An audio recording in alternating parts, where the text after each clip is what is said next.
Some stories don't just scare you, वो तुम्हारे साथ रह जाती हैं। सोच लो, तुम ये कहानी सिर्फ सुनोगे या इसका हिस्सा बन जाओगे।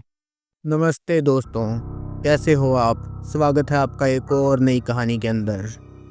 2008 का दिसंबर, देहरादून की सर्दी अपने पीक पर थी और एक पुराना हॉस्टल जिसका एक कमरा 6 महीने से बंद था, रूम नंबर 308 कहा जाता है। उस कमरे में रहने वाला पिछला स्टूडेंट अचानक हॉस्टल छोड़ गया था, बिना किसी एक्सप्लेनेशन के। वहाँ अब एक नया लड़का शिफ्ट हुआ, unaware of the stories, unaware of the silence that room carried. कमरा पुराना था, दीवार पर सीप, कपड़ों में ठंडक और एक अजीब सी खुशबू, जैसे किसी पुरानी किताब की या किसी बेजान चीज़ की। बेड के नीचे एक छोटी सी डायरी थी, काली कवर वाली, थोड़ी फटी हुई, और ऊपर लिखा था रिया। डायरी के शुरुआती पन्ने एक लड़की के रोज़मर्रा के बारे में थे, कॉलेज की छोटी छोटी बातें, दोस्तों के नाम। लेकिन जैसे जैसे पन्ने पलटते गए, टोन बदलने लगा। Page number 12। आज फिर से उसने मुझे देखा। वो हॉस्टल की छत पर था, लेकिन मैंने तो उसे कभी बुलाया ही नहीं। एक लाइन और साइलेंस घना हो गया। उस रात हॉस्टल की छत पर से आवाज़ें आई, हल्की सी हंसी, जैसे कोई लड़की किसी से बात कर रही हो। पर हॉस्टल में सब लड़के थे और वो कमरा ऑफिशियली अभी भी लॉक्ड था। किसी ने ध्यान नहीं दिया, लेकिन अगले दिन डायरी का एक नया पन्ना खुला मिला, जिस पर लिखा था, तुमने मुझे पढ़ना शुरू कर दिया है, अब रुकना मत। क्या ये बस एक कोइंसिडेंस था या डायरी किसी और से भी बात कर रही थी? देहरादून का वो हॉस्टल शहर के कोने में एक छोटी पहाड़ी के पास बना था। कॉलेज से ज़्यादा डिस्टेंस पर नहीं, पर आसपास ज़्यादा लोग भी नहीं। उस हॉस्टल में नए एडमिशन के बाद एक लड़का आया, आयुष। 18 साल का था, घर से पहली बार दूर, इंट्रोवर्ट, ज़्यादा बातें नहीं करता था। बुक्स, हेडफोन्स और डायरी लिखने का शौक, बस इतना ही साथ लेके आया। हॉस्टल वार्डन ने रूम अलॉट किया, रूम नंबर 308। वार्डन ने थोड़ा रुककर बोला, ये कमरा कुछ टाइम से खाली था, साफ करवा दिया गया है। उसके टोन में कुछ अजीब था, लेकिन आयुष ने नोटिस नहीं किया। कमरे का दरवाज़ा खुलता है, अंदर से सर्दी का झटका सा लगता है। दीवार पर पोस्टर्स के निशान, एक शेल्फ पर पुरानी चौक की लाइन, और बेड के कोने में कुछ छुपा हुआ। आयुष बैग्स रख के अंदर आता है। थक गया था, दिन भर का ट्रैवल, हॉस्टल की रस्में और पेरेंट्स से अलग होने का इमोशनल वेट। रात होती है, हॉस्टल में सब कुछ नॉर्मल था, सभी लोग अपने अपने कमरों में चले गए थे। लेकिन आयुष चुपके से कमरा एक्सप्लोर करने लगा। बेड के नीचे कुछ मिलता है, एक डायरी, कवर पे डस्ट, लेकिन नाम क्लियरली लिखा है, रिया। वो डायरी को उठाता है, आंखों से देखता है, और उस वक्त कमरे की लाइट हल्की सी फ्लिकर करती है। आयुष डायरी का पहला पन्ना पलट के पढ़ता है, रिया, फर्स्ट ईयर 2004, और यहीं से कहानी शुरू होती है। हॉस्टल की रात गहरी हो चुकी थी, कमरे के बाहर हल्की सी ठंड और खामोशी, लेकिन रूम 308 के अंदर कुछ और ही होने वाला था। आयुष बेड पर बैठा था, हाथ में वो पुरानी डायरी। उसके अंदर लिखे लफ्ज़ों में एक अजीब सा जज्बा था, जैसे सिर्फ पढ़ नहीं रहा हो, महसूस कर रहा हो। डायरी के अंदर लिखा था, आज मैंने हॉस्टल की छत पे फिर उसे देखा, मुझे देखता रहा, बिना पलके झपकाए। उसके कपड़ों पे खून था, पर सब नॉर्मल बिहेव कर रहे थे। आयुष का चेहरा थोड़ा सा टाइट हो जाता है। वो सोचता है, क्या कोई इमेजिनेशन है या कोई सच्ची इंसिडेंट।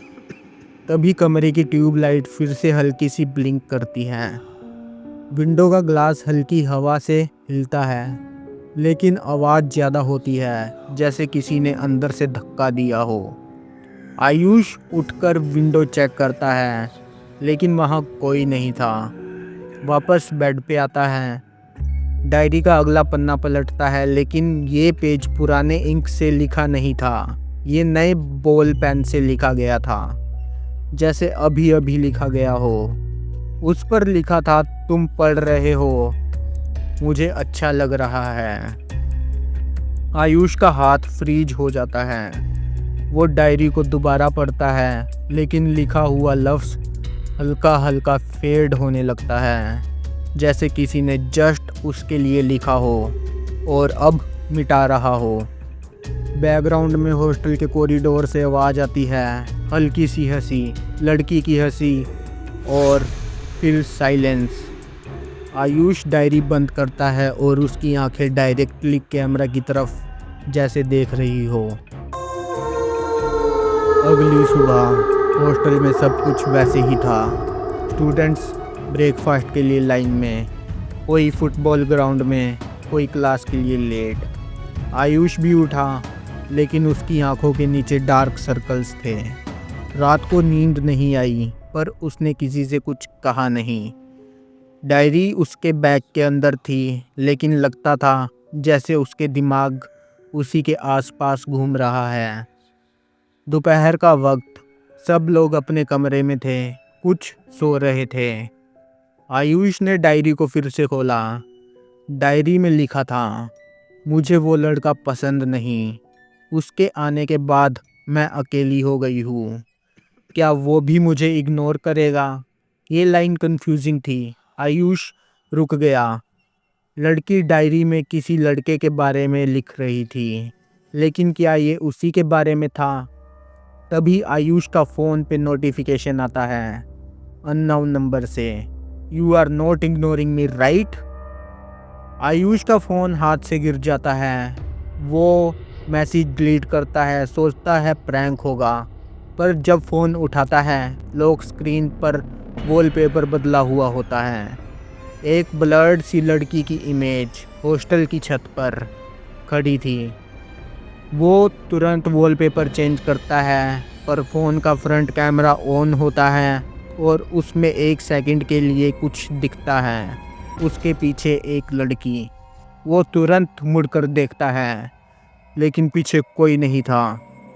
रात होती है और इस बार आयुष डायरी बंद नहीं करता। वो सिर्फ उसे देखता रहता है, जैसे उस डायरी में कुछ और भी लिखा जा रहा हो, रियल टाइम में। डोर के नीचे से एक पर्ची अंदर आती है। उस पर सिर्फ एक लाइन लिखी होती है, तुझे भी सब छोड़ देंगे जैसे उसने छोड़ा था। अगली रात हॉस्टल में जनरेटर बंद हो गया था, लाइट चली गई थी। पूरा हॉस्टल अंधेरे में डूबा हुआ था। सिर्फ कहीं कहीं से मोबाइल की फ्लैश या इमरजेंसी लाइट की रोशनी आती थी। आयुष कमरे में था, डायरी सामने रखकर, लेकिन उस रात डायरी खुद ब खुद खुल गई। बीच के एक पन्ने पे जो आज तक उसने नहीं देखा था, उस पेज पर लिखा था 17 जनवरी 2004। आज मैंने हॉस्टल की छत से कूदने का फैसला किया, लेकिन मैं कूदी नहीं, किसी ने धक्का दिया था। आयुष का दिमाग झट से काम करना बंद कर देता है। वो डायरी को जोर से बंद करता है, लेकिन डायरी का एक और पन्ना हवा से खुलता है और लिखा होता है, वो लड़का जिसका नाम आयुष था। आयुष का हाथ कांपने लगता है। वो सोचता है, ये पॉसिबल कैसे? 2004 की डायरी में मेरा नाम कैसे? अगले दिन वो वार्डन के पास जाता है और रिया के बारे में पूछता है। वार्डन कुछ देर चुप रहता है, फिर धीरे से बोलता है, उस नाम की एक लड़की, बहुत पुरानी बात है। लोग कहते हैं उसने सुसाइड किया था छत से, पर किसी ने बॉडी नहीं देखी। सिर्फ एक डायरी मिली थी जिसमें उसकी मौत का जिक्र था। और फिर आयुष ने पूछा। वार्डन बोलता है, डायरी पुलिस ले गई। हॉस्टल में वापस कभी नहीं मिली। आयुष सीधा अपने कमरे में आता है और नया पन्ना लिखा जा चुका होता है। इंक अभी भी गीला था। जिसने मुझे पढ़ा उसे मैं छोड़ती नहीं। तभी एक कोल्ड ब्रीथ उसके कान के पास से गुजरती है। आयुष धीरे से मुड़ता है और पीछे मिरर में एक लड़की का रिफ्लेक्शन दिख रहा होता है, लेकिन रूम में कोई नहीं होता। आयुष का दिमाग चक्कर खा गया था। ना वो डायरी से दूर जा पा रहा था, ना हॉस्टल छोड़ पा रहा था। उसने डिसाइड किया पूरे सच का पता लगाना होगा। वो कॉलेज के ओल्ड लाइब्रेरी रिकॉर्ड्स में जाता है। सिस्टम स्लो था, डस्टी आर्काइव्स, लेकिन एक फाइल मिलती है। Riya Sharma, first year literature student, case closed, death unconfirmed. File के लास्ट पेज में हॉस्टल रूम नंबर लिखा होता है 308। आयुष घबराया, पर एक और लाइन पड़ी, फाइनल सस्पेक्ट रूममेट आयुष। वो चेयर से उठ जाता है। ये कैसे हो सकता है? मैं तो अभी आया हूँ इस हॉस्टल में। तभी लाइब्रेरी के एक कोने में उसे एक पुरानी फ़ोटो मिलती है, हॉस्टल ग्रुप फ़ोटो 2004। उस फोटो में सबके चेहरे ब्लर है, एक को छोड़कर। एक लड़का, वो लड़का बिल्कुल आयुष जैसा दिखता है। उसका दिमाग घूम जाता है। वो डायरी लेकर हॉस्टल लौटता है और उस रात कुछ अलग ही होता है। रूम में आते ही डायरी खुद खुल जाती है और लिखा होता है, तुम दोबारा आ गए। पिछली बार मुझे छोड़ दिया था, इस बार मैं नहीं जाऊंगी। कमरे की लाइट्स ऑफ हो जाती हैं। आयुष चिल्लाता है, मैं वो आयुष नहीं हूँ, मैं नए वाला हूँ। पर मिरर में रिफ्लेक्शन दिख रहा था। वो आयुष नहीं, 2004 वाले आयुष। उसका फेस धीरे धीरे मेल्ट होने लगता है और एक लड़की की आवाज़ आती है, मुझे छोड़कर गए थे, अब हमेशा के लिए यहीं रुक जाओ। आयुष की डायरी बेड पर पड़ी है। लास्ट पेज लिखा हुआ है, room number 308 is now complete again. Hostel में 1 महीना बीत चुका था। रूम नंबर 308 ऑफिशियली बंद था। आयुष का नाम रजिस्टर से हटा दिया गया था। वार्डन ने कमरा क्लीन करवाया, नए मैट्रेस लाए गए और वार्डरोब साफ हुआ। नए सेमेस्टर के साथ नए स्टूडेंट्स आए और उनमें से एक था Rohit, first year engineering student. Rohit थोड़ा चिल्ड आउट टाइप था। उसे पुरानी स्टोरीज़ में इंटरेस्ट था, लेकिन विश्वास नहीं। उसे अलॉट हुआ रूम नंबर 308। वार्डन ने बस एक बात बोली, रूम ठीक है, बस डायरी ना मिल जाए। रोहित हंस के बोला, सर हॉरर मूवी वाली बातें मुझे नहीं डराती। फर्स्ट नाइट रोहित अपना बैग खोलता है। सब कुछ यूजुअल था, पर बैग के अंदर एक चीज़ एक्स्ट्रा थी, एक पुरानी डस्टी डायरी। वो कंफ्यूज्ड हो गया, ये मैंने कब ली? डायरी के कवर पे लिखा था रिया।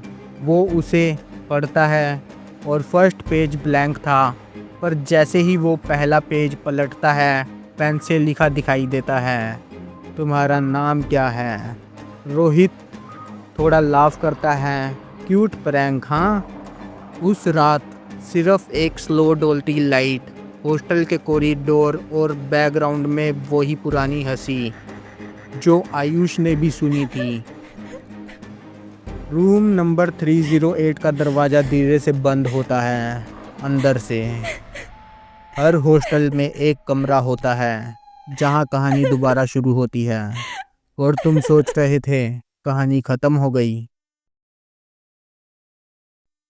तुम सोच रहे थे कहानी यहीं ख़त्म हो गई। नहीं, कहानी अभी जिंदा है। अगर तुम्हें भी लगा एक डायरी सिर्फ पढ़ने के लिए होती है, तो एक बार फिर सोच लो, शायद अगला नाम तुम्हारा हो। Room 308 will wait for you.